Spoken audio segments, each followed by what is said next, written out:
Tragedi 98 merupakan salah satu episode paling gelap dalam lembaran hitam sejarah Indonesia.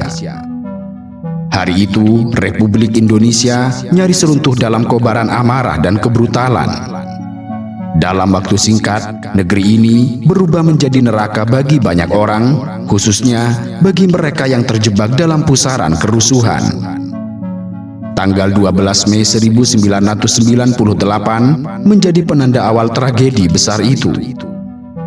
Mahasiswa Universitas Trisakti di Jakarta yang turun ke jalan untuk menyuarakan reformasi pulang ke kampus dengan tenang setelah bernegosiasi dengan aparat.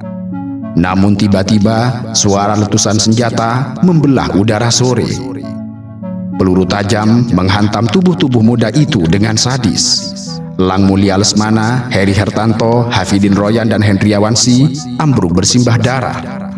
Padahal mereka bukan perusuh dan juga bukan penjahat.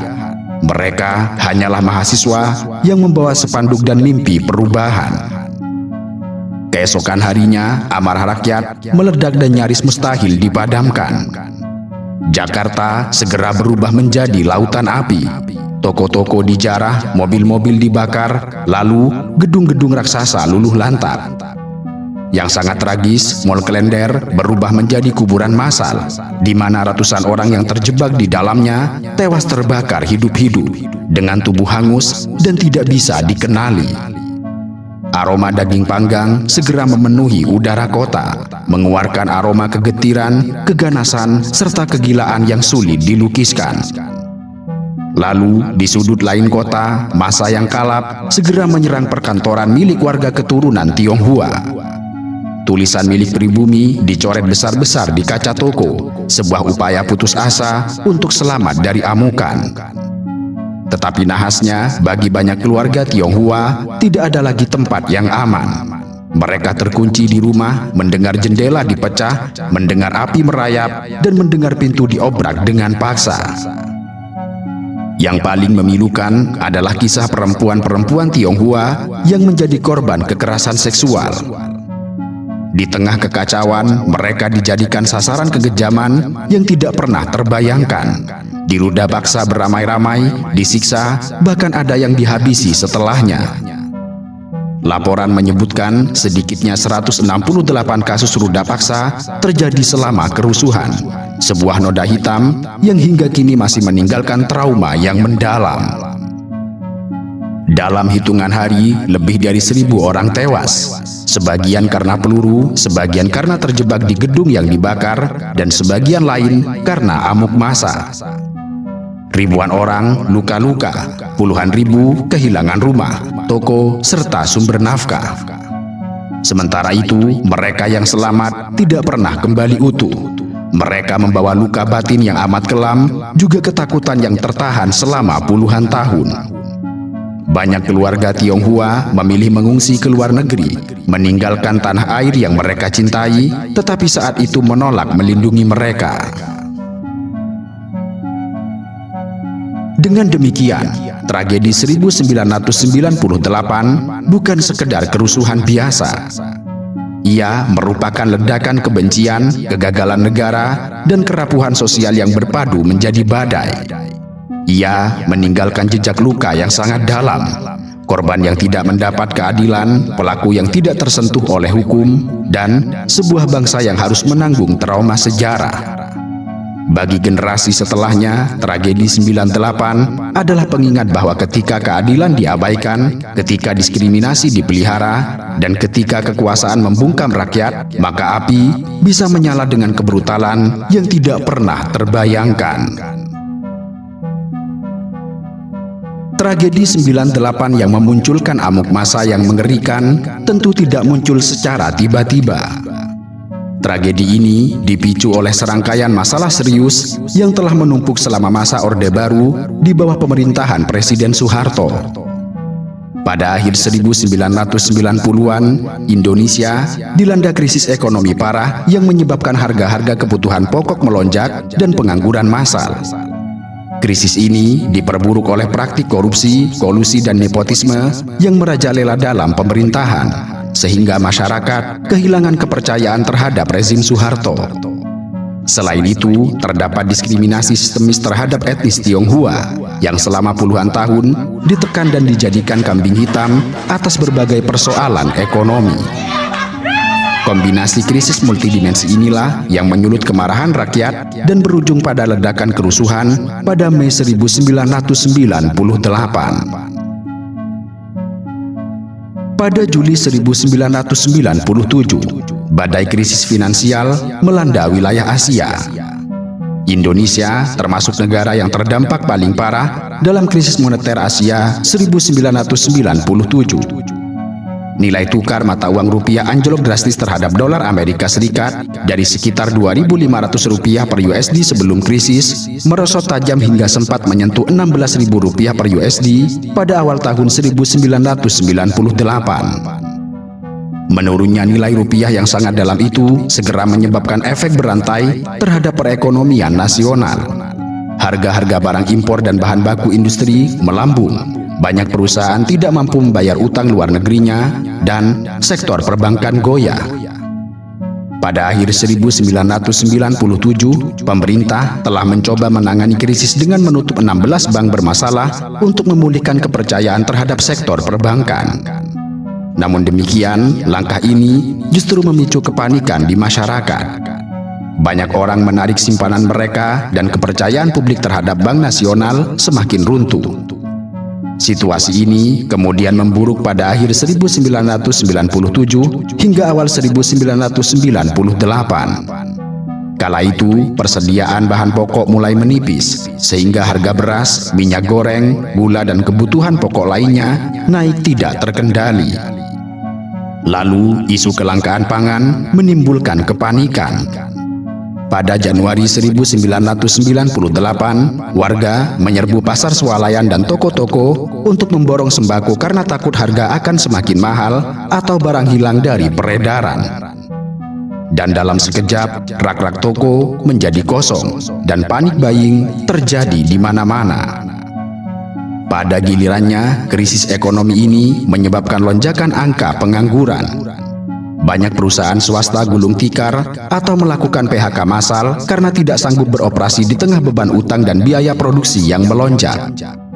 Akibatnya, ratusan ribu hingga jutaan orang kehilangan pekerjaan dalam waktu singkat. Pengangguran massal ini berarti pula bertambahnya penduduk miskin karena keluarga-keluarga kehilangan sumber pendapatan. Saat itu, tekanan ekonomi benar-benar dirasakan langsung oleh rakyat.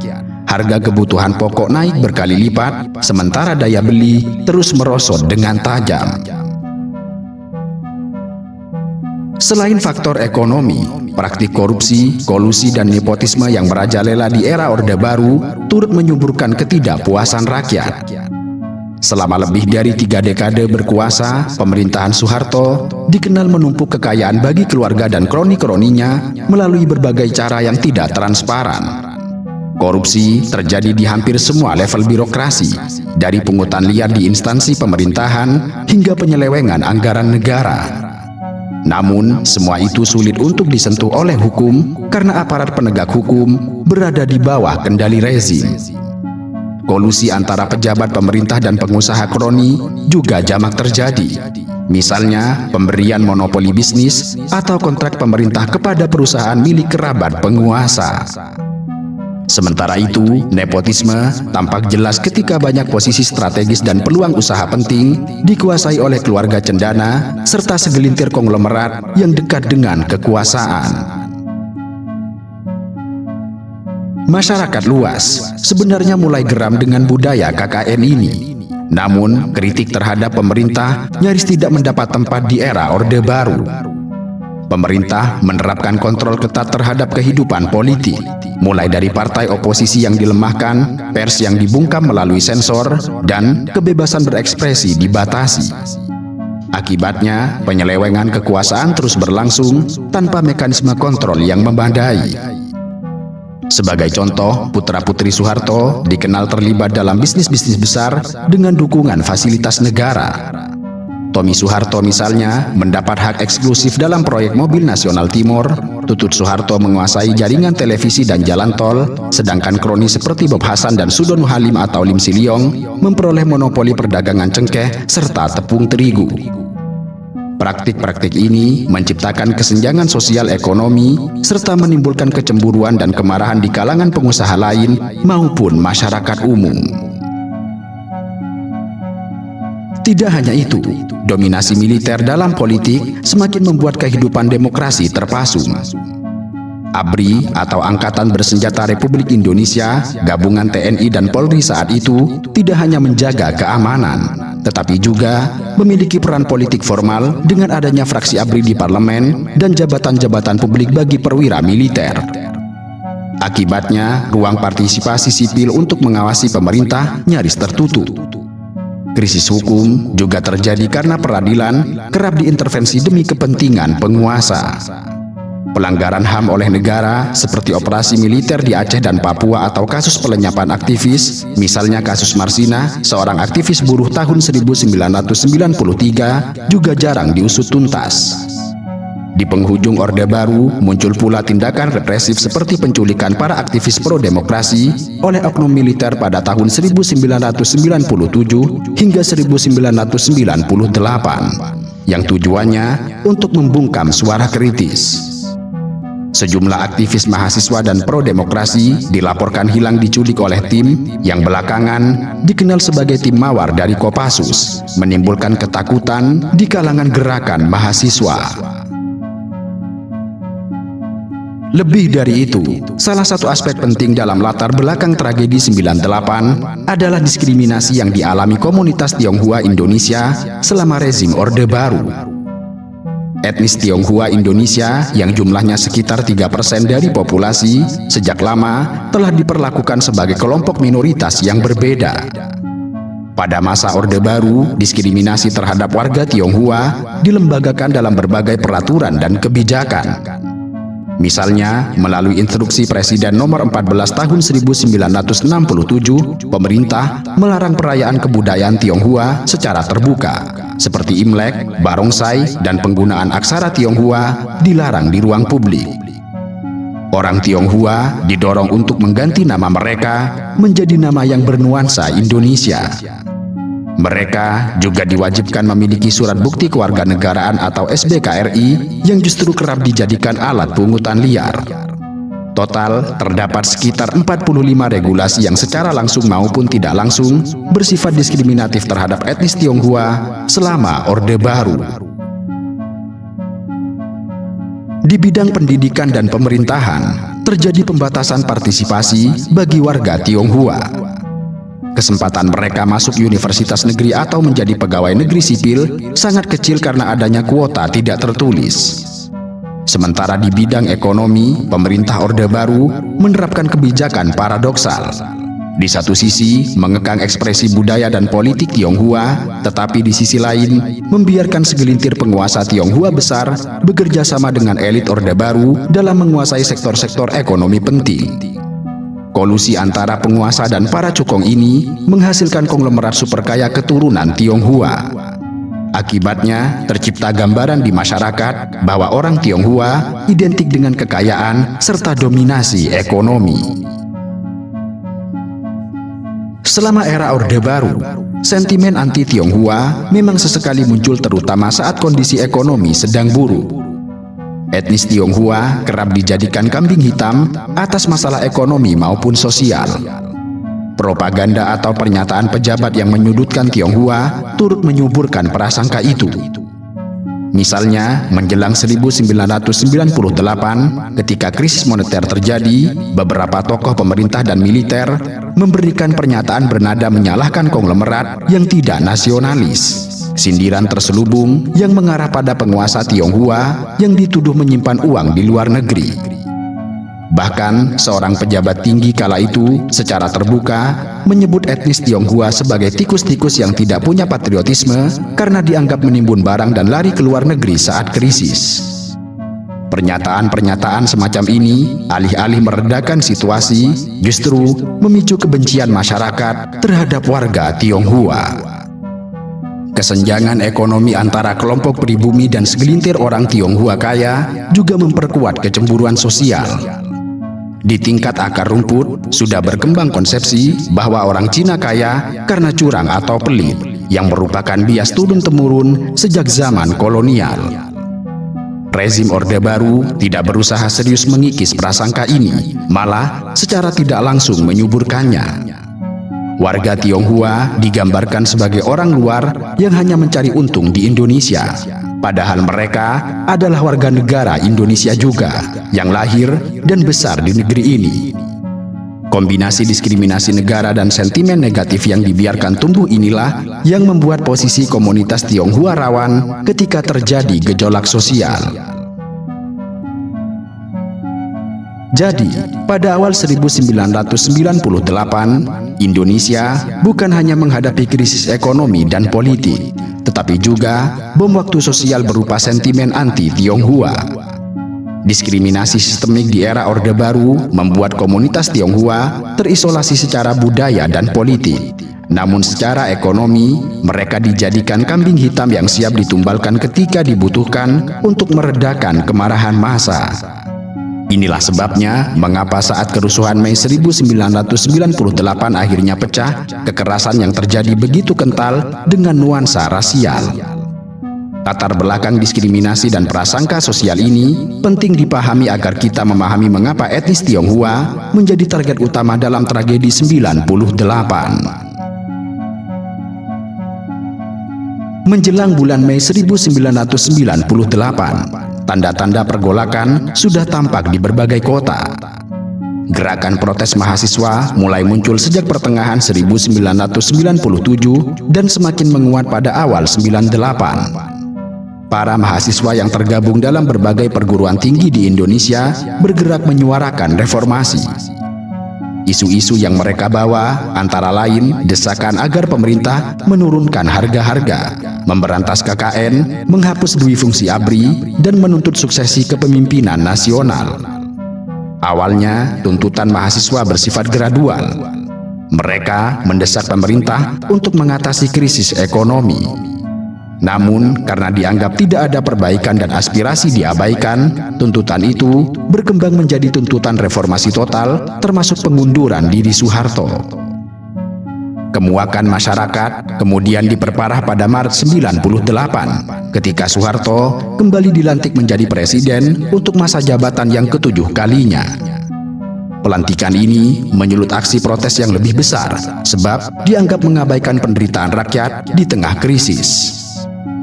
Dalam bulan Maret hingga April 98, hampir setiap hari terjadi demonstrasi mahasiswa di berbagai kota, dari Jakarta, Bandung, Yogyakarta, Surabaya, Medan, Makassar, dan lainnya. Misalnya, pada 14 Maret 98, setelah kabinet baru diumumkan, gelombang demo merebak di kampus-kampus untuk menolak kabinet hasil KKN. Puncaknya, sepanjang April 98, mahasiswa terus turun ke jalan menuntut reformasi politik. Pada 15 April 1998, Presiden Soeharto secara terbuka meminta mahasiswa untuk menghentikan unjuk rasa serta kembali ke kampus, seraya berjanji akan melakukan reformasi di kemudian hari. Namun demikian, permintaan ini tidak diindahkan mahasiswa, karena permintaan tersebut dianggap hanya sebagai taktik untuk mengulur waktu. Di sisi lain, tanda perpecahan di kalangan elit Orde Baru juga mulai nampak. Beberapa tokoh lingkar dalam Soeharto dikabarkan berbeda pandangan mengenai penanganan krisis. Kendati demikian, secara lahiriah, Soeharto masih menunjukkan kepercayaan diri. Ia bahkan sempat berencana menghadiri konferensi tingkat tinggi G15 di Kairo, Mesir pada pertengahan Mei 1998 sebagai kunjungan kenegaraan, di mana kemudian keputusan Soeharto untuk berangkat ke luar negeri di tengah krisis dipandang sebagai pihak sebagai bukti bahwa ia tidak menyadari gentingnya situasi dalam negeri. Dan benar saja, ketika Soeharto terbang ke Kairo pada 9 Mei 1998, kondisi di tanah air justru sangat memanas. Di Medan, Sumatera Utara, demo mahasiswa yang sudah berlangsung sejak awal Mei 98 semakin membesar. tanggal 4 hingga 5 Mei 98, ribuan mahasiswa dan masyarakat turun ke jalan memprotes kenaikan harga serta situasi ekonomi. Aksi di Medan kemudian berubah rusuh. Terjadi bentrokan dengan aparat, kendaraan dibakar, dan penjarahan toko terjadi di sejumlah tempat. Kejadian di Medan ini menjadi semacam alarm bahwa situasi nasional sedang sangat genting. Sementara itu di Jawa, aksi mahasiswa terus meluas. Di Bandung, Yogyakarta, dan kota-kota lain, mahasiswa melakukan mimbar bebas dan aksi mogok kuliah sebagai bentuk protes. Tuntutan mereka seragam, yaitu reformasi dan turunnya Soeharto. Aparat keamanan kadang mencoba membubarkan aksi dengan kekerasan yang justru menimbulkan simpati publik kepada mahasiswa. Sementara itu di Jakarta, tensi makin tinggi. Mahasiswa di Jakarta awalnya tertahan beraksi di dalam kampus masing-masing karena ketatnya pengamanan. Aparat keamanan menjaga ketat objek vital dan melarang demonstrasi di jalan-jalan utama. Namun, para mahasiswa Jakarta menemukan momentum pada tanggal 12 Mei 98 ketika mahasiswa Trisakti, Jakarta Barat merencanakan aksi demonstrasi besar. Aksi di Trisakti inilah yang kemudian menjadi titik balik situasi karena berakhir dengan tragedi yang menyulut emosi seluruh negeri. Sejak pagi hari, sekitar 6.000 sivitas akademika Trisakti telah berkumpul di kampus untuk melakukan aksi damai. Mereka mengibarkan bendera setengah tiang dan menyanyikan Indonesia Raya sebagai tanda berkabung atas keadaan bangsa yang terpuruk. Suasana di dalam kampus berlangsung tertib. Menjelang siang, massa mahasiswa Trisakti berupaya melakukan long march keluar kampus menuju gedung MPR di Senayan. Tujuan mereka adalah menyampaikan secara langsung tuntutan reformasi kepada wakil rakyat. Sekitar pukul 12.30, rombongan mahasiswa mulai bergerak keluar gerbang kampus Trisakti menuju Jalan Es Parman. Namun, baru beberapa ratus meter berjalan, mereka dihadang oleh barikade aparat keamanan yang bersiaga di jalan tersebut. Aparat memasang pagar betis dengan tameng, melarang mahasiswa melanjutkan long march dengan alasan keamanan serta potensi kemacetan. Para mahasiswa terhalang di depan kantor wali kota Jakarta Barat, tidak jauh dari kampus. Saat itu terjadi negosiasi antara perwakilan mahasiswa dengan komandan pasukan keamanan setempat, yaitu Dandim Jakbar Letkol A. Amril dan Wakapolres.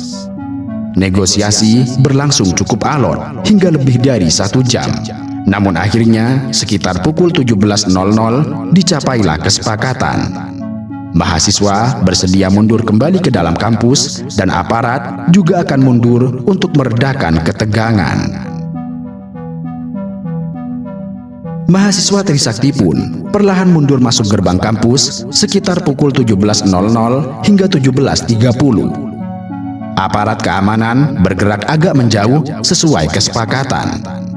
Namun, situasi berubah drastis dalam hitungan menit. Sekitar pukul 17.15 hingga 17.30, ketika sebagian besar mahasiswa sudah berada di dalam area kampus, terdengar letusan-letusan tembakan. Kronologi rinci versi berbagai sumber agak bervariasi, namun intinya tiba-tiba aparat keamanan melepaskan tembakan dan gas air mata ke arah kerumunan mahasiswa yang masih berada di sekitar gerbang kampus Trisakti. Suasana seketika kacau balau. Mahasiswa yang tadinya sudah tenang menjadi panik dan berlarian menyelamatkan diri. Beberapa sumber menyebut awalnya ada provokasi, di mana seorang yang bukan mahasiswa memancing keributan yang membuat aparat tersulut emosi. Ada pula kesaksian yang mengatakan bahwa beberapa oknum aparat menembak sambil berteriak ejekan, memicu kemarahan mahasiswa, lalu situasi lepas kendali. Yang jelas, saat kerumunan mahasiswa berusaha lari ke dalam kampus, banyak mahasiswa awalnya menduga itu sebagai peluru hampa atau tembakan peringatan. Namun tragis, ternyata sebagian peluru adalah peluru tajam yang langsung mengenai beberapa mahasiswa. Dalam kepanikan tersebut, jatuhlah korban di pihak mahasiswa. Dan setelah situasi reda, ditemukan 4 orang mahasiswa Trisakti tewas tertembak peluru panas. tragedi Trisakti langsung memicu gelombang reaksi keras dari berbagai kalangan. Peristiwa Trisakti seakan menjadi titik balik. Jika sebelumnya gerakan mahasiswa masih sporadis, maka setelah Trisakti, mereka bersatu dengan satu tekad bahwa darah teman-teman mereka yang gugur menuntut perubahan tidak boleh sia-sia. Reaksi tidak hanya datang dari mahasiswa. Tokoh-tokoh masyarakat dan politisi pun angkat suara mengecam kekerasan aparat. Media massa nasional yang sebelumnya relatif hati-hati mulai memberitakan tragedi Trisakti di halaman depan dengan judul-judul yang berani. Tragedi Trisakti juga langsung menyulut emosi rakyat di akar rumput. Tanggal 13 hingga 14 Mei 98, masa rakyat di Jakarta yang sebelumnya hanya mengikuti berita tiba-tiba tumpah ruah ke jalan dan beberapa berubah menjadi kerusuhan terbuka. Mereka bukan lagi hanya mahasiswa, tetapi juga masyarakat umum yang marah dan frustrasi. Dalam pandangan banyak orang, jika mahasiswa yang bermaksud menyuarakan aspirasi saja ditembak, maka ini sudah sangat keterlaluan. Pasca tragedi Trisakti 12 Mei 98, situasi di Indonesia, khususnya Jakarta, segera berubah menjadi keos. Dalam kurun tanggal 13 hingga 15 Mei 98, terjadi ledakan kerusuhan serta penjarahan massal di berbagai penjuru Jakarta, serta kota-kota lain seperti Medan dan Surakarta. Kerusuhan ini melibatkan massa dalam jumlah besar. Sasaran amukan massa umumnya adalah pusat-pusat perbelanjaan, toko dan properti yang diidentifikasi sebagai milik warga keturunan Tionghoa.